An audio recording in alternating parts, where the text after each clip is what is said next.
Hello students, welcome to my channel No Maths to S Maths. So last video lo manam CBSE 10th class real numbers important concepts ఏంటి, ఆ concepts మీద base అయ్యే sums ఏంటి చెప్పుకుంటున్నాం కదా. So ఈ వీడియోలో మనం లాస్ట్ క్లాస్ కంటిన్యూషన్లో రేషనల్ ఇర్రేషనల్ నెంబర్ కాన్సెప్ట్ మీద బేస్ అయిన సమ్స్ ఏమున్నాయో చూద్దాం. సో కొన్ని ఇర్రేషనల్ నెంబర్స్ ఇచ్చి వాటిని ఇర్రేషనల్ నెంబర్స్ అని ప్రూవ్ చేయమంటారు. సపోజ్ √5, √2, √7 ఇట్లా కొన్ని ఇర్రేషనల్ ఇచ్చి prove that they are irrational అని అడుగుతారు. ఈ సమ్స్ ప్రూవ్ చేయాలి అంటే మీరు యూజ్ చేయాల్సిన మెథడ్ని ఏమంటారు? కాంట్రడిక్షన్ మెథడ్ అంటారు. కాంట్రడిక్షన్ మెథడ్ అంటే ఏంటంటే ఎస్ అంటే నో, నో అంటే ఎస్ అంటాం. అంటే అది √5 ఈజ్ ఇర్రేషనల్ అంటే మీరు కాదు, అది ఇర్రేషనల్ కాదు, రేషనల్ అని స్టార్ట్ చేస్తారు అనమాట.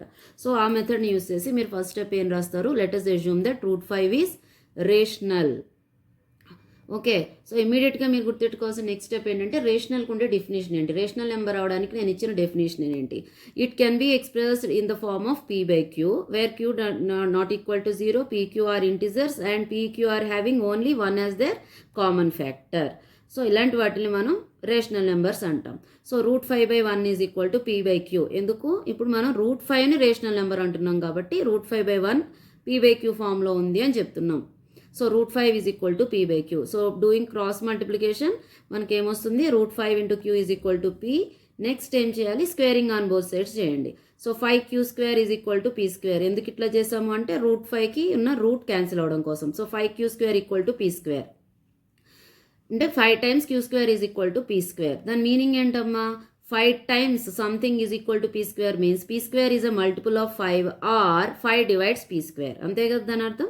సో అంటే 25² ఒకవేళ మనకి 5 టేబుల్లో వచ్చే నెంబర్ అనుకోండి, 25 కూడా 5 టేబుల్లో వచ్చే నెంబరే కదా అవుతుంది. అంటే p is also a multiple of 5. Okay, or 5 divides p. Sorry, ఇక్కడ మీకు వీడియో కనిపించట్లేదు. 5 divides p. So 5 divides p or p is also a multiple of 5. అంటే ఏంటి? p కూడా 5 టేబుల్లో వచ్చే నెంబరు. 5 టేబుల్లో వస్తుంది అంటే ఏదో కొన్ని టైమ్స్ రావాలి కదా. 5 1 0, 5 2 0. Let us say p is equal to 5c. c times వస్తుంది అనుకుందాం. p equal to 5c. ఇప్పుడు ఏం చేద్దాము? స్క్వేరింగ్ ఆన్ బోత్ సైడ్స్ చేద్దాం.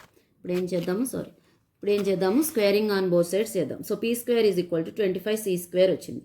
స్క్వేర్ చేస్తే నాకు p² ఈక్వల్ టు 25c². ఇంతకుముందు కూడా మనం p²ని స్క్వేర్ చేసాం కదా, అప్పుడు ఏమొచ్చింది? p² is equal to 5q² వచ్చింది. So this is equation 1. Let us say that is equation 1 and this one is equation 2. Both are talking about p². రెండు p² గురించి చెప్తున్నాయి కాబట్టి రెండింటిని ఈక్వేట్ చేద్దాం.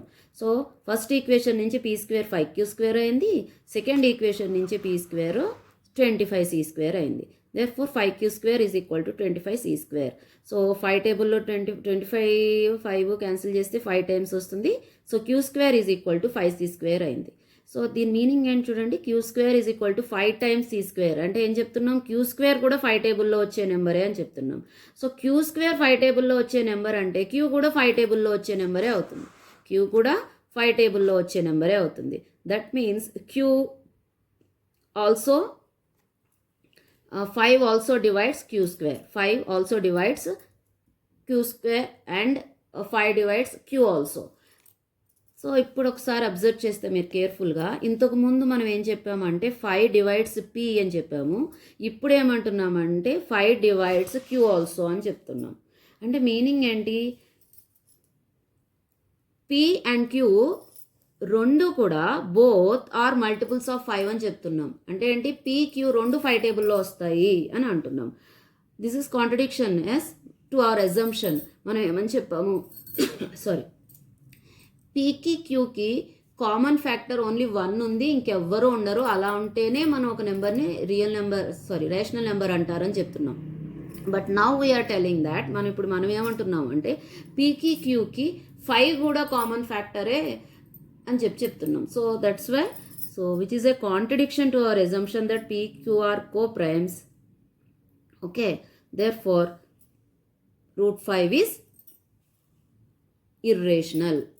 అంటే మనం యాక్సెప్ట్ చేస్తున్నాం. మేము అనుకున్నాం కానీ మేము అలా ప్రూవ్ చేయలేకపోతున్నాము. మేము అనుకున్న దానికి ఎగెనెస్ట్గా మాకు రిజల్ట్ వస్తుంది కాబట్టి మీరు అన్నదే మేము యాక్సెప్ట్ చేస్తున్నాము. That is √5 is irrational. అని మీరు ఎండ్ చేస్తారు. ఇక్కడ ఈ √5 ప్లేస్లో √2 ఉండొచ్చు, √7 ఉండొచ్చు, అది ఏమైనా అయి ఉండొచ్చు. ఏముంటే ఆ నెంబర్లు పెట్టండి. Okay, hope you understood. Next వీడియోలో మనం LCM HCF మీద ఏమైతే సమ్స్ వస్తాయో వాటి మీద బేస్ అయిన సమ్స్ కొన్ని చేద్దాం. Okay, thank you for watching.